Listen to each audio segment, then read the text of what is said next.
All right, in this video, we are going to accomplish the objective of completing the practice exam.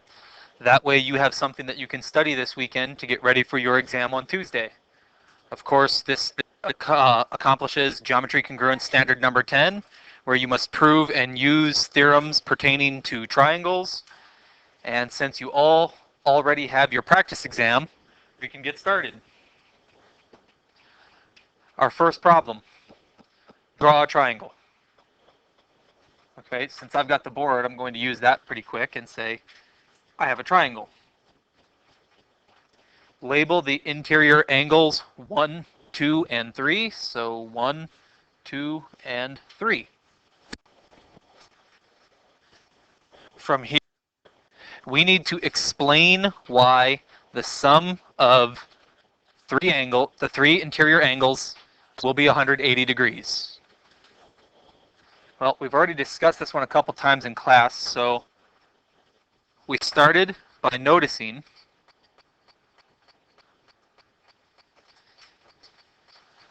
we can tear off the three angles of the triangle. If we just rip the paper, we can take those three angles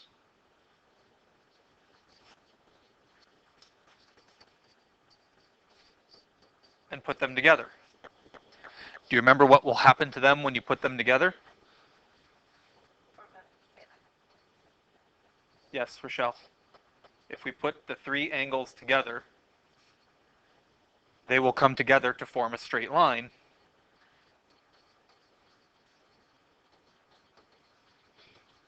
And so we'll write that down. Well, because they form a straight line, we know that you can add up the three angles. And I ran out of room, unfortunately. But that will equal 180 degrees. And we're finished. Continuing to problem number 2. Draw an isosceles triangle. Okay. We know an isosceles triangle has to have two sides that are congruent. Label the base angles 1 and 2. We now need to prove that angles 1 and 2 are congruent. So to accomplish this one, I'm going to use a 2-column proof style. All right. Where do you start every single proof? Always. All right. Starting with the given, as Devin told us. What is the given? Well, more than that, we would start by saying, just to make it a little bit easier, I'm going to call these angles A, B, and C. And so we know right off the bat that triangle ABC is isosceles. That's what we were told. Draw an isosceles triangle.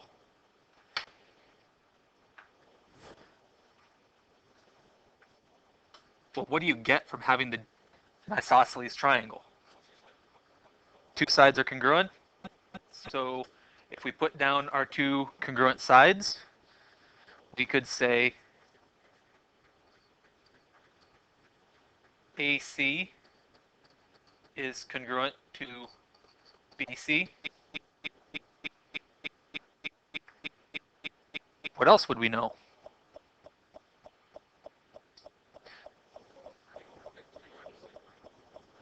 All right, the thought was angle 1 and 2 are the same. We are trying to explain why they are the same. And we can't say they're the same when we explain why. It's like saying, why is your hair black? Because my hair is black. Why is your hair blue? Because my hair is blue. Now, Rochelle, if you said, my hair is blue because I dyed it blue, that's a reason. But you can't use the fact to explain the fact. I'm hoping you remember when we went over this in class previously, the next component we did was to draw the altitude, which met at this point M. And because it was an altitude, we know the altitude gave us two right angles. That's actually where we would continue. Altitude, definition of the altitude, cm. Well, because we drew in the altitude, we'd get angle AMC and angle BMC are right angles. What does that do for us, knowing that they're both right angles? Not instantly. We do get the congruent angles, not congruent triangles. Angle AMC has to be congruent to angle BMC because we know all right triangles are congruent. Josh, you correctly identified the thing that we're trying to do is show that the two triangles are congruent. Because when the two triangles are congruent, we know every pair of corresponding parts are congruent. That's the definition. Well, since angle 1 corresponds with angle 2, that will give us congruency. We just need to get the congruent triangles first. Well, so far, we've got a congruent side, and now we have a congruent angle. What else can we tell are congruent?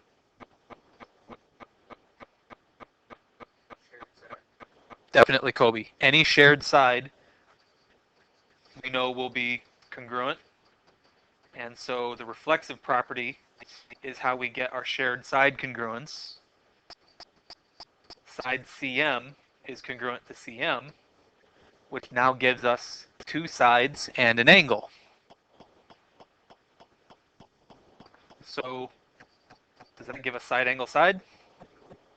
No, why not?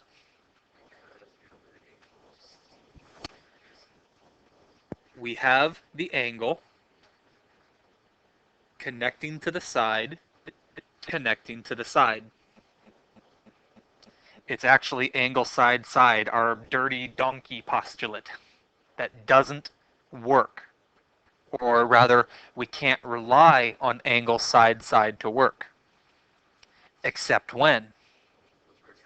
It will work in a right triangle, which is pretty awesome that we actually do have a right triangle. Which is kind of interesting because we don't need to go through and get this line number 4. We don't need to say the right angles are congruent because we're not using side angle side. Instead,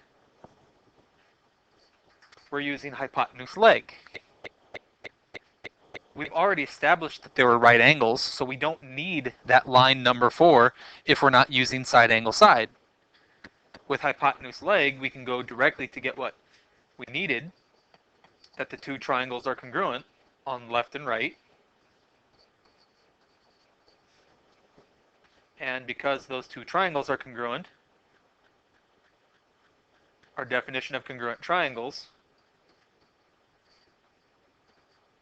will allow us to identify angle 1 is congruent to angle 2 as corresponding parts.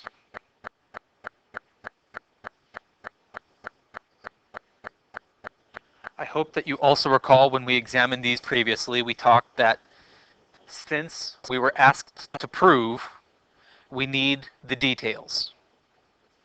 We need the full explanation. And this 2-column proof provides all the little details we needed to explain why those base angles were congruent. And so the stuff that we've got already is like an A-level explanation. Well, what's the big picture idea? If we don't include all the tiny little details, what's the main idea behind this proof?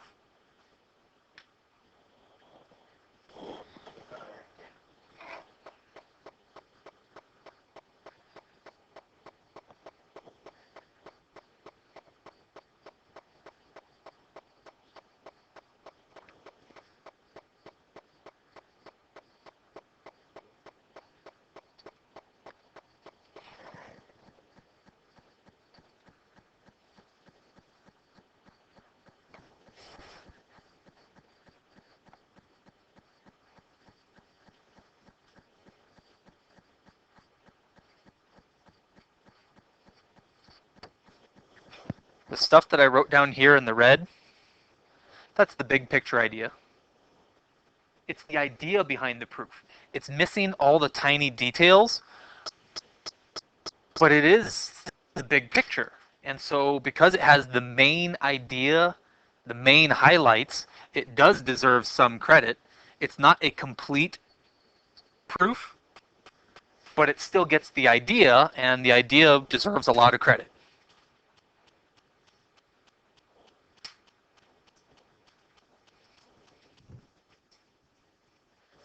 All right, continuing to question 3.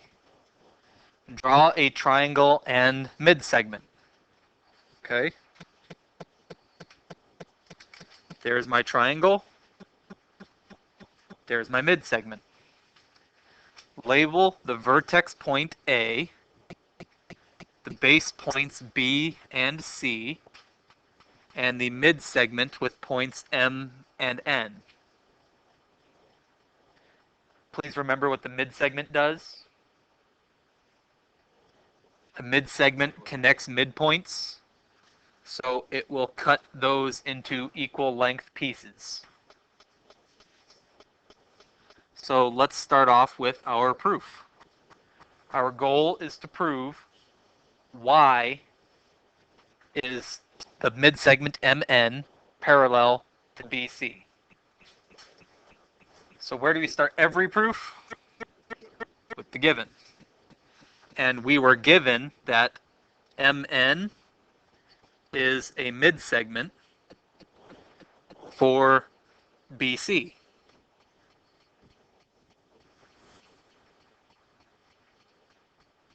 What does a midsegment get for us? As Josh noted, having a midsegment lets us know that the left-hand side is chopped into equal length pieces. AM is equal length with MB. Well, from there, we have to make an observation. That if we take length AM and add it to length MB, those two pieces come together with the segment addition postulate. Well, piece plus piece equals the whole, so AM plus MB equals the entire length on the left, AB. With this equation written, we can now start applying some algebraic techniques, combining line 2 with line 3. Since MB is the same as AM, we can replace one with the other. We know that's just substitution.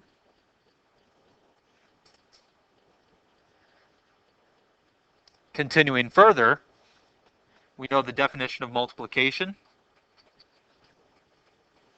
AB plus AB, well, repeated addition is multiplication.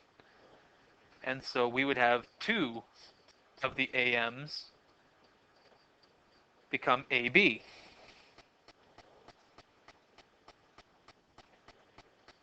At that stage, we'll divide by 2,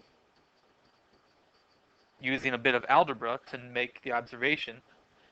I'm sorry, I said divide by 2. I did not mean to divide by 2. I want to divide by AM, the length AM, which tells me that 2 is equal to the length AB over AM.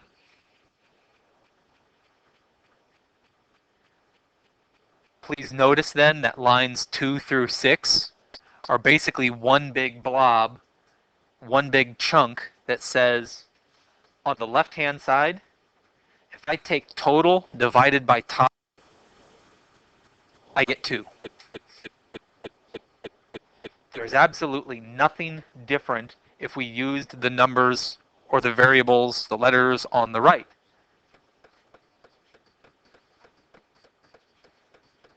So similar to steps 2 through 6, if we repeated those things on the right-hand side,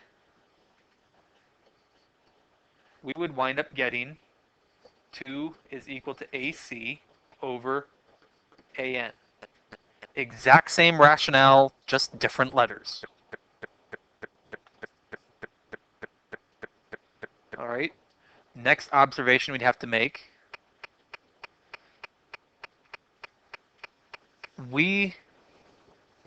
I was just commenting as I paused the video that this whole strategy that we're using and that we introduced earlier, we are trying to get similar triangles.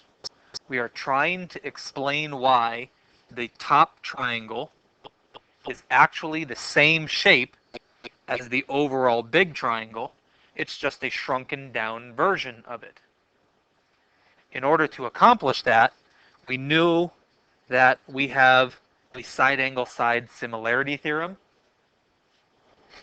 and line 6 and line 7 are what give us the side and side pieces. To get the angle, we need a pair of congruent angles in between the two sides, which is what leads us to the observation that they both share the top triangle and the overall big triangle both share that angle A. As a shared angle, the reflexive property will tell us that they are congruent. So angle A is congruent to angle A from the reflexive property.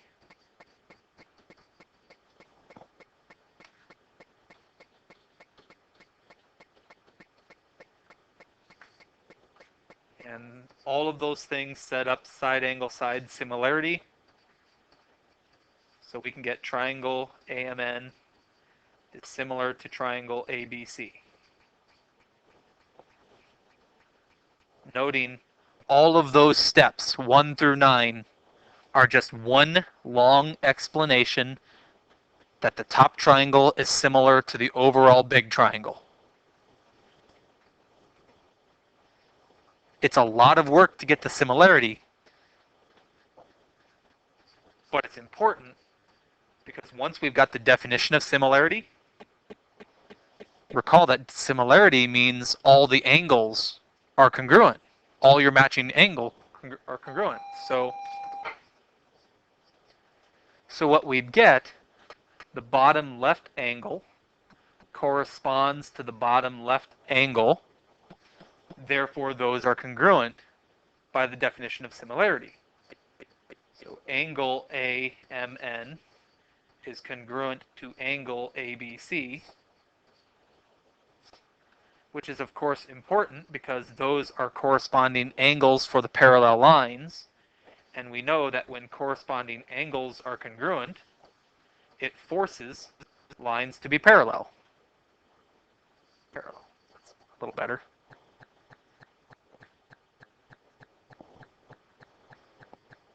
Thus, we'd have side MN is parallel to BC. And we have finished question number 3. Now, I would like to make the observation once again, including all the details, is the A-level work.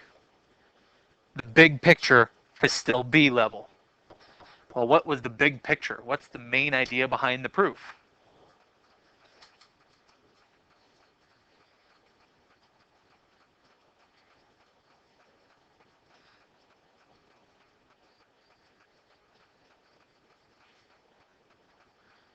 The midsegment creates similar triangles.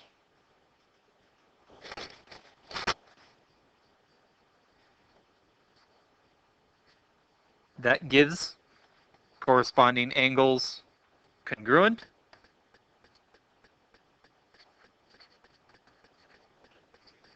And once you've got corresponding angles congruent, you then get the midsegment is parallel to the base. And we're done.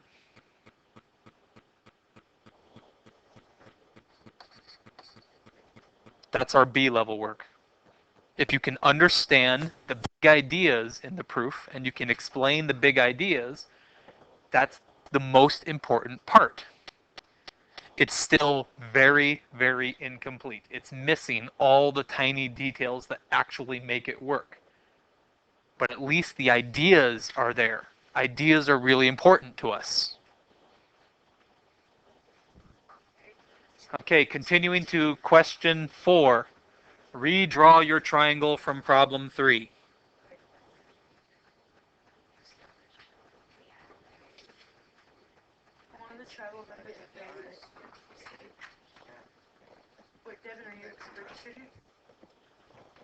Okay, so we now need to prove that if you take half the base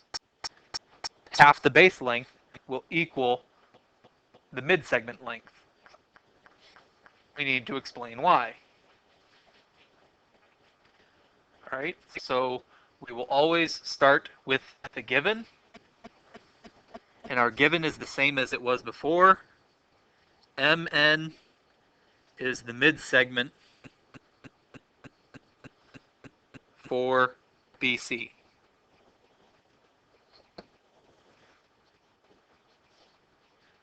But what did we get out of number 3? As part of the proof in question number 3, we were able to get that triangle AMN is similar to triangle ABC. And in the course of that proof, we were also able to identify that the scale factor is 2.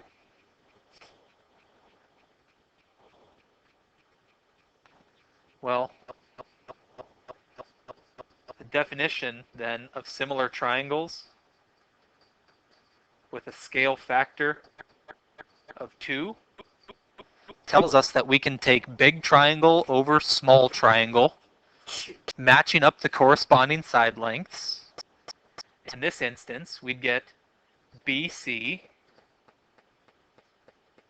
over MN, base over midsegment, is equal to 2. And once again, we got that from similarity, which is kind of nice because now we can go through, and if we use algebra to multiply both sides by the midsegment MN, we've got BC equals 2 times MN. And if we then multiplied both sides by 1/2, using a little bit more algebra, we get exactly what we wanted. Half of BC is equal to MN.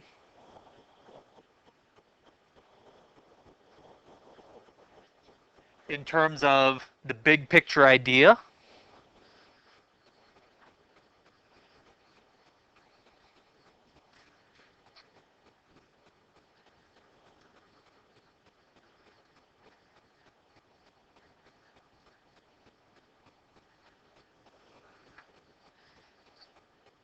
similarity gives us the scale factor of 2. That similarity sets up the equation BC over MN equals 2.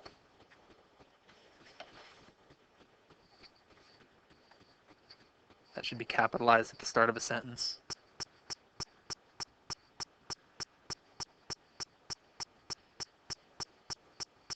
Algebraically manipulating that equation will yield our final result that we wanted. Half of the base equals the midsegment. And we're finished.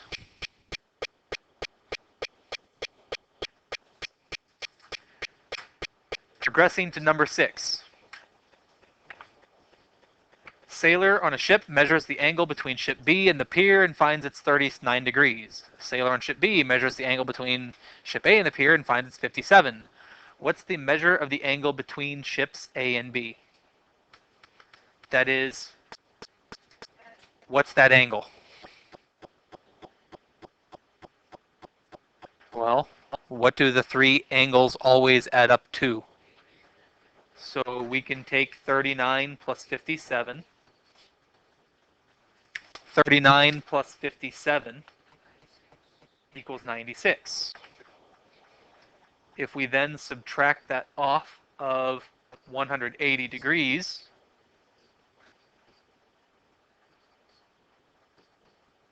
we get exactly what Devin noted. That third angle has to be an 84-degree angle, and we're done. Progressing to question 7. A large sinkhole occurred in this photo, suddenly developed in 1981 in Winter Park, Florida, following a long drought. Increased water consumption will actually lower the water table. That is, it lowers the water that's in the dirt. When caverns in the underlying limestone dry up when the water recedes, the whole thing can collapse and then everything above it falls into the ground. That's what happened in this case. So a geometry class indirectly measured the distance across another smaller sinkhole. The distances they measured are here on the right. How could you use these measurements to estimate or to calculate the distance across the sinkhole? Basically, this problem is asking us to explain how do you figure that out. Please notice, it's not even asking you what the number is. All it's asking you is to explain how you would do it. So how do you do it? You can't. That's why they're indirectly measuring. If you're just going to put a measuring tape on it, that's direct measurement. We're indirectly measuring. Okay, 30 corresponds to 30, so they're congruent. 40 corresponds to 40, so those are congruent. And as Josh noted, we've got vertical angles, so combining the ideas that Devin noted with the ideas that Josh noted, what does that give us? Side angle side gives us congruent triangles. Congruent triangles gives us congruent corresponding parts. So what other congruent corresponding parts are there? Yeah, 26.5 would correspond with 26.5, and so we know that that distance across this small sinkhole is 26.5 meters. I'm sorry, 26.5 yards. And although we were not asked to identify that it's 26.5 yards, we still could. And now our final question. A city plans to build a monument from fallen soldiers between the 3 streets as shown. Draw a sketch where the statue should be positioned so that it is the same distance from all 3 streets. That is an enormous clue. If we're looking for equal distance from the side, that's telling us it's one of our 4 different types of center. Which one? The main observation we would need to make, and you've got your chart in your notes that you can look at. Since we are looking at the same distance from all the streets, that's asking us to get the same distance from each side of the triangle. And we made the observation that if you want the same distance from all 3 sides, you get that one. I'm writing the wrong one. The circumcenter gives you the same distance to all the vertices. It's the incenter that gives you the distance to the sides.